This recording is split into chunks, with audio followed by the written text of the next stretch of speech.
welcome to Cinema Conversation. I'm your host, Jack Ellis. I'm Jeff Ellis. And, so, to address a few things. Our deepest condolences for not uploading for the longest time. With COVID-19 and, I just had a lot of things going on in school. Obviously, Dad, if you didn't know this, he was a doctor, so he's got a heck of a lot of stuff going on at work. It was just harder for us to get videos out normally than usual, but we're here, and we're here to make a video for you all, because that's what you guys come here to see. Just a couple things. So, obviously, we were all in quarantine because of coronavirus, COVID-19. You want to scoot back, yeah? Oh, that's just a Blu-ray. Okay, that's fine. And so, please, if you do one thing to help the end of this horrible pandemic, I can only ask you to do this one thing. For the love of all that is holy, listen to the professionals. That means stay 6 feet away from people when you're in public, wear a mask, and for the love of anything, stop protesting. Yeah.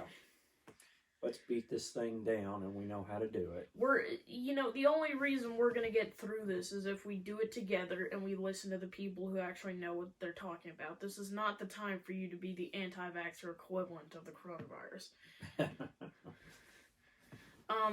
So yeah, and if we can help in any way, if you've been binge watching all of our 10 videos,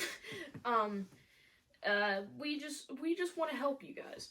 And that's why we're starting not one video a week, but 2 videos a week. One with me being the solo one, and then we do our usual cinema conversation. So today, we get bored a lot in quarantine. It's not that exciting of a thing. But I know one thing that I like to do when I'm stuck inside, and that's watch movies. And so today, in honor of the Twitter thing that was going on where filmmakers say top 5 almost perfect movies, we will do that today. So not only do you have something to watch on our channel, but you have something to watch on Netflix, Hulu, Amazon Prime, whatever you choose. For movies, we like to go Amazon Prime. But, so would you like to start, Dad? And this is not our favorite movies. Keep in mind, these are what we consider to be almost perfect movies. Yes. Well, I certainly think It's a Wonderful Life is as close as I've ever seen to a perfect movie. It's about 2 hours and 15 minutes long. The first hour and 45 minutes of it is a tapestry that's woven together to make the last half an hour just fit perfectly in. It's about as close to a perfect story told from beginning to end that I've ever seen. And so that's certainly the top of mine as far as nearly perfect. And fair disclaimer, there's no getting around it. You will cry at the end of the movie. Yeah, it is definitely one of those. I cried at the end of it, but I also cried at the end of Planes, Trains, and Automobiles, so just take that for what it's worth. For me, my first almost perfect movie is going to have to be Raiders of the Lost Ark. It's the first Indiana Jones movie, and I think at the time it was supposed to be a solo movie. They didn't have a trilogy. The only reason that I put this movie above Last Crusade, because they are almost neck and neck at each other. Mm-hmm. They are. They're both really, really good. And of course Sean Connery's performance in the third one is priceless. Yes. But I'm just going to have to go with this one, because this was the first movie to do that kind of thing. I mean, of course it was inspired by, like, old westerns and swashbucklers and stuff like that, but really it's one of the most famous cases of a MacGuffin. For all that don't know, a MacGuffin is a artifact that kind of drives the movie. The entire movie is our hero trying to get that before anybody else does. And it's just a perfectly made movie. This was... Did Spielberg direct it? I can't remember if he did. I believe he did. Yeah, but it's just almost an absolutely perfect movie in every way. And It's a Wonderful Life was gonna be on my list, but he's seen it a lot more times than I have. But anyway, yeah, It's a Wonderful Life. It's a little hard to follow the first time you watch it, but when you do watch it, it's just a masterfully made movie. It's a masterpiece. Yeah, you have to watch it very closely because all of the pieces fit together like a jigsaw puzzle at the end. It's not the kind of movie you can watch while being on your phone. Right. Let's just say that. Yeah, you have to really concentrate when you watch it. And so, what's your next one? I was going to say Raiders of the Lost Ark 2, so you've already taken that because, who would have ever, pitched that idea to them, an archaeologist in an action movie, and it'd actually be a classic like that, but that's what happened. Probably the next one on my list is a movie called Chariots of Fire. It was a movie about, of all things, the British track and field team that went to the 1920 Olympics, but it's another one that you have to see because it's you have to watch it very carefully because it has a lot in it, and a lot of it is tied together. So it's a beautifully made movie, and I think it's almost close to perfect because of the way it's the combination of the cinematography and the story together. And for those of you that, don't know, you probably know the movie for its its theme. That theme. Mm-hmm. And a little thing. So, this channel, if you want to, this is for people who are already really big into movies, movie buffs, people who have seen a lot of movies in their time and really know the art form. Or people who want to get into movies. People who might want to write a movie. Maybe direct a short film or something. This is the channel to, kind of learn. This is what you need to know going in. What movies are great and what movies are not so much. So this is really the quintessential video if you need a couple movies to really let you know what kind of an art movies can be. Mm-hmm. So my next one, I'm gonna have to go with Back to the Future, the first one. Okay. That's a very near perfect movie. It kind of has a character arc, but it kind of doesn't. There was a big debate, about whether or not this is a plot hole. When Marty goes back to 1985, why wouldn't the parents recognize him? Like, hey, he kind of looks like Calvin Klein. But the screenwriter kind of addressed that, like, you're about what the parents' ages would be. Would you remember somebody you met in high school that was only there for 8 days? No, I wouldn't. So that's a pretty reasonable explanation. And even if they did do that, I don't think they'd say that to Marty directly. Because if they didn't know that Marty was Calvin Klein, I think his first reaction would be, who the frick is Calvin Klein? But anyway, yeah, all the characters, they're masterfully acted. Just everything about it is just great. It's just perfect. If you don't pay attention to the mom trying to with the son, or the attempted rape, then it's a pretty perfect movie for you. Yeah. What's your next one? I'd probably have to say The Sting. Paul Newman, Robert Redford.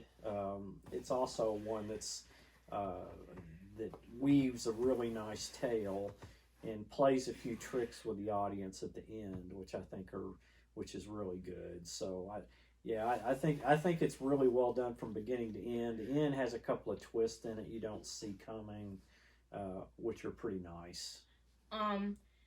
Yeah, what's that one line that's really funny in there? The great someone. The great Henry Gondor. And he's like drunk, passed out on the floor. Yeah, that's a really good pick. So my next pick, gonna have to be Goodfellas. Now I know what you're thinking, or maybe not thinking. Why not The Godfather? This is a debate that has plagued mankind for centuries. What is the best gangster movie? The Godfather or Goodfellas? And I've agonized over this one, but I'm gonna have to say it's Goodfellas. Here's why.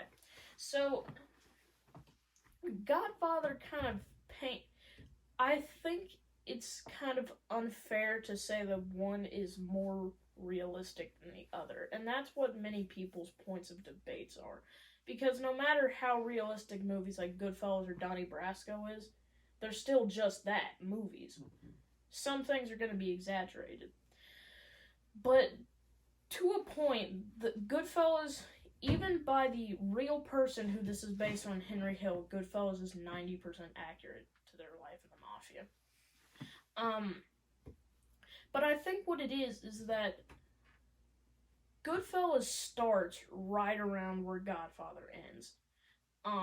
So it's a kind of pre versus post Lucky Luciano mafia type, where the first part is based on respect and loyalty, while the other is based on fear and intimidation. So the mafia weren't perfect people. They're not the people that you see in movies that drive around in fancy cars, wear big suits and rings. They killed people, they threatened innocent people, they bribed people, they did pretty much everything under the sun. But in that regard, I'd have to say that Goodfellas is just a tiny bit better than The Godfather. Yeah, once The Godfather is much more almost romanticized, and I think Goodfellas is much edgier. It's much more probably realistic. It's let's just say it's this.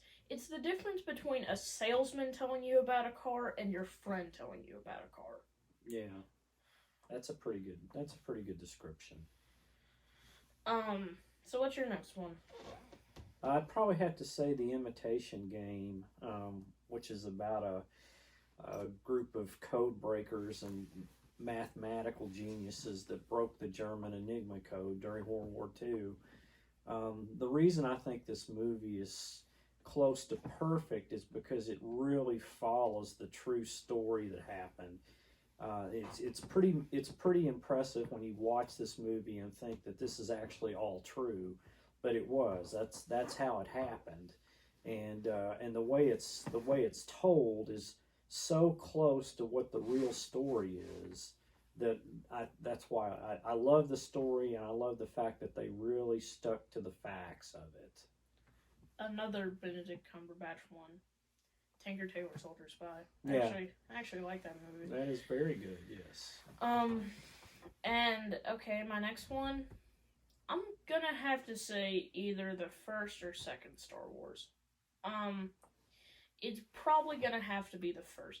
I love Empire Strikes Back, and I would fight tooth and nail to say that it was better than the first one. But the first one is just like the first Indiana Jones, because it was the first one to do something like that.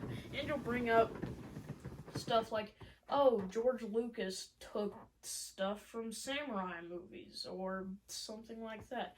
I got a little lesson for you folks. Nothing is original. Okay, everything you see is a remix of something else. Stranger Things was a ripoff of Super 8, which was a ripoff of The Goonies. I know that kind of hurts to hear. Summer of '84 was a ripoff of Disturbia, which was a ripoff of Rear Window with Jimmy Stewart.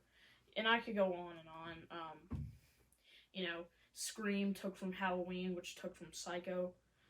I could do this all day. To base a movie on its own merits is the right thing to do with a movie like this. It took from Valerian. Yeah, I saw that film theory video. Don't bring that up. But it was very revolutionary for its time. It had almost special effects. I see some special effects today that are worse than the first Star Wars. And that all comes from what all of these movies have that movies today don't have. The people actually cared about what they were making. Mm-hmm. Okay, movies are an art form. They make you see the world a different way. They make you think about yourself. Well, you know. So, I saw this on a video last night where somebody described a movie nowadays as a toaster or a refrigerator. They're not movies anymore. They're products companies are trying to sell you. And that's not fair to the art form anymore. So the reason all of these are almost nearly perfect are because the utmost care went into making them. They weren't trying to sell you something. They were trying to make something great, whether or not it actually was. And that's why I made this video today. To show you that films are an art form if you actually care about them enough. So anyway, that's my whole speech out of the way. So Star Wars, it's one of those movies where, what can I say that hasn't already been said? You know, the acting's great, the effects are great, the writing's great, you know. It's great. It's a great movie. It's almost perfect. Yeah, absolutely. Alright, what's your next one? Do you have another one? Yeah, probably my last one would be The Bucket List. Well-made movie. Rob Reiner directed it. Of course, it had Morgan Freeman and Jack Nicholson, they were both perfectly casted in the roles they were in. And it had a lot of really nice lessons in it as you went through it. So when you get those two together on screen, it's hard to make something bad. But this was really very good, very, very good. Yeah, Morgan Freeman's just, in my mind, a flawless actor. Yeah, he's great.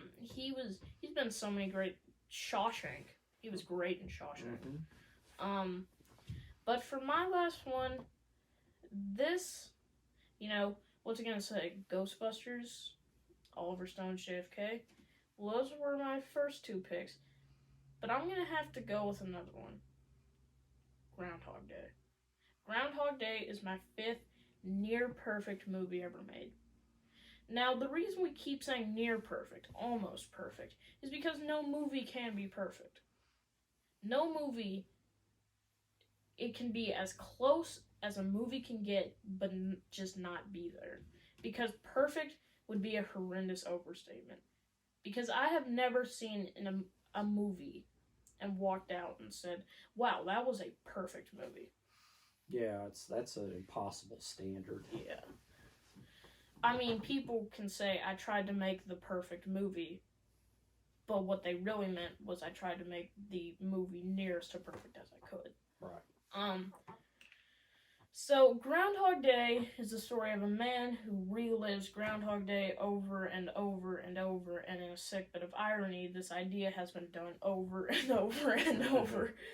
But this was the first one to do the whole reliving a day over and over. And so, Andy McDowell, I don't know what his name is. I mean, he plays Neil or something. He's the principal in the Goldbergs. That's all I really know.